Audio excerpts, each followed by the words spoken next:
Hello guys, welcome back to my YouTube channel. कैसे आप सब? आई होप आप सब बहुत अच्छे होंगे। तो जैसा कि मैंने कल आपको बताया था कि मेरे हाथ में लग गई है चोट, तो मैं फाइनली जल्दी सुबह सुबह रेडी होके मैं और दादी माँ जा रहे हैं दिखाने के लिए।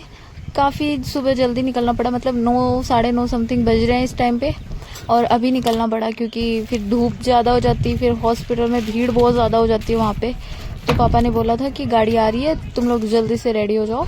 तो हम लोग फाइनली रेडी होके निकल चुके हैं दिखाने के लिए, और हाथ में सच में काफ़ी पेन हो रहा था मेरे। तो हम रास्ते में जा रहे थे और मुंह बांध रखा है मैंने, मतलब बांधा नहीं है, बस सर पे ओढ़ रखा है क्योंकि काफ़ी धूप थी। वैसे गाड़ी में धूप लगती नहीं है, लेकिन फिर भी मतलब हवा, गर्म हवा वगैरह चलती है तो फ़र्क तो पड़ता ही है ना। तो फिर हम लोग रास्ता पार कर रहे थे, घर से निकल गए थे और दिखाने के लिए चल पड़े थे। यहाँ से हमें जाना था पापा के पास और रास्ते में से जा रहे थे। फिर मुझे फाइनली रास्ते में मिल गए ऊंट, जो है राजस्थान के सबसे प्यारे प्यारे ऊंट। इनको देखने के बाद मुझे ऐसा फील हुआ, मतलब ऐसा फीलिंग आई अंदर से कि मैं सच में राजस्थान में रहती हूँ।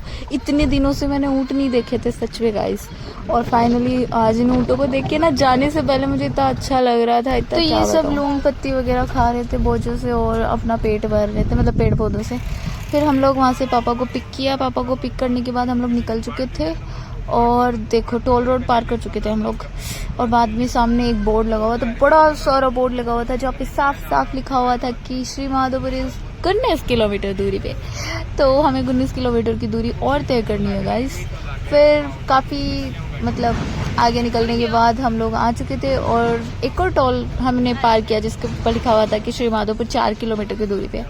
फिर लंबा रास्ता पार करते करते हम लोग आ चुके थे श्री माधोपुर। यहाँ पे जो ये गेट है ना गाइस, ये गिर गया था शायद, तो ये नया बन रहा है और इसको अब और भी ज़्यादा सुंदर और मजबूत बना रहे हैं। और फाइनली हमें पहुँचते पहुँचते 10 बज गई थी। तो जो मेन मार्केट है वो भी ओपन हो चुका था पूरा, काफ़ी भीड़ भड़ाका स्टार्ट हो चुका था। तो देखो जब सुबह सुबह मतलब मार्केट ओपन होते ही इतनी भीड़ स्टार्ट हो चुकी है, तो हॉस्पिटल में कितनी भीड़ स्टार्ट हुई होगी। वो तो 9 बजे ही ओपन हो जाता है गाइस, कुछ समझ में ही नहीं आ रहा था। फिर हम लोगों ने मतलब रास्ता कैसे जैसे करके पार किया, काफ़ी जाम लगा हुआ था। और जब लोग मतलब ऐसे बीच बीच में सड़क पे ही ऐसे चल रहे हैं, उनको कुछ पता ही नहीं है गाड़ी आ रही है पीछे से, कुछ हो रहा है नहीं, मतलब ऐसे बेखफा बेखौफ ऐसे सड़कों पे घूम रहे हैं लोग। सही में यार हद है। फिर यहाँ पे देखो एक राजकीय मतलब सरकारी कॉलेज है गर्ल्स का, तो कुछ बच्चे आ रहे हैं, कुछ जा रहे हैं, मतलब जा तो गा रहे हैं, सुबह सुबह तो आते ही हैं। तो गर्ल्स आ रही है पढ़ने के लिए। बाकी इनको देख के मुझे भी थोड़ा थोड़ा ऐसा फील होता है कि यार मैं भी चली जाऊँ, बट मेरी छुट्टियाँ चल रही है तो क्या कर सकते हैं, घर पे बैठे रहो, बस बोर हो जाओ और कुछ मत करो। तो फिर हम लोग निकल चुके थे और ये देखो यहाँ पे काफ़ी सारी दुकानें, बस ओनली एक गली है बीच के अंदर, ये सड़क इतनी सी, बाकी इतनी भीड़ भड़ाकी है गाइस कि क्या बताऊँ। और फाइनली कैसे जैसे करके हम लोग हॉस्पिटल के बाहर पहुंच चुके थे। ये देखो गाइस, ये है हॉस्पिटल, और भीड़ देखो गाइस कितनी भीड़ हो रखी है, बाय गॉड इतनी भीड़ सुबह सुबह, वो भी। फिर हम लोग उतर के मैं और माँ निकल पड़े हैं देखो हॉस्पिटल के लिए। थोड़ा सा साइड में गाड़ी को पार्क करके आना पड़ा क्योंकि काफ़ी भीड़ हो रखी थी, और यहाँ पे गाड़ी पार्क करने की जगह बिल्कुल नहीं है गाइस, बाइक भी मुश्किल से खड़ी हो पाती है। और ये देखो भाई भीड़ देखो गाइस। फिर हम डॉक्टर अंकल के पास गए, रूम में भी इतनी भीड़ हो रखी थी, इतनी ज़्यादा। और फिर हम लोगों ने मतलब एक्सरे वगैरह करवाया। फिर दिखाने के बाद मैं पापा सब लोग गाड़ी में आके वापस बैठ गए। काफ़ी टाइम लग गया था क्योंकि मतलब हॉस्पिटल में इतनी भीड़ हो रखी थी। और फिर वो जो एक्सरे वाला था ना, उसके पास पूरे श्री माधोपुर में एक ही एक्सरे की दुकान है।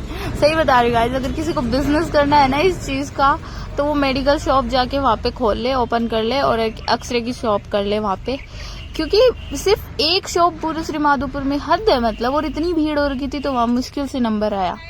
फिर हम लोगों ने चेक करवाया क्योंकि हॉस्पिटल वाली एक्सरे वाली मशीन नहीं चल रही थी। तो फिर हम लोगों ने काफ़ी देर बाद में पापा वापस एक्सरे लेके रिपोर्ट लेके गए वहाँ पे, डॉक्टर अंकल को दिखाई, दवाई वगैरह ली, और फिर हम लोग वापस आ गए। फिर रास्ते में मेरे को भूख लग गई तो मैंने पापा को बोला कि मेरे को जूस पीना है। और मेरे पापा मेरे को किसी चीज़ के लिए मना नहीं करते, तो उन्होंने कहा ठीक है। फिर वो लेके आए मेरे लिए पपीता शेक, और सब लोग अपना अपना पपीता से इंजॉय कर रहे थे गाइस। और गर्मी में आपको जूस मिल जाए ठंडा ठंडा तो फिर और क्या ही चाहिए, और उसमें डली हुई हो चेरीज। I love cherries. तो फिर मैंने बड़े शौक से पिया और फिर हम लोग वहां से निकल चुके थे गाइस। निकलने के बाद हम लोग आ चुके थे, फिर मुझे एक सामने दिखी थार। यू नो ना, थार मुझे पसंद है। पहले मुझे काफ़ी पसंद थी, लेकिन अब हर जगह थार देख देख के मैं बोर सी हो गई हूँ। तो इतनी ज़्यादा पसंद नहीं है, लेकिन फिर भी मेरे को अच्छी लगती है। तो फिर मेरे को ऐसे थोड़ा अच्छा लगा कि हाँ मुझे थार दिख गई। तो फिर हम लोग उसको फॉलो कर रहे थे, देखो पीछे पीछे पीछे पीछे। तो फाइनली मैं घर आ चुकी हूँ, मतलब हम लोग घर आ चुके हैं और मैं बना रही हूँ चाय। तो किस किस को पीनी है चाय, किस किस को पसंद है मेरे को कमेंट करके ज़रूर बताना, क्योंकि मेरे को बिल्कुल चाय पसंद नहीं है और आई हेट चाय। बट ताऊ जी के लिए, माँ के लिए बनानी है चाय, तो मैं उनके लिए चाय बना रही हूँ। ये देखो मेरी गर्मा गर्म चाय बन रही है। ओके गाइस, बाय बाय, मिलते हैं नेक्स्ट वीडियो में।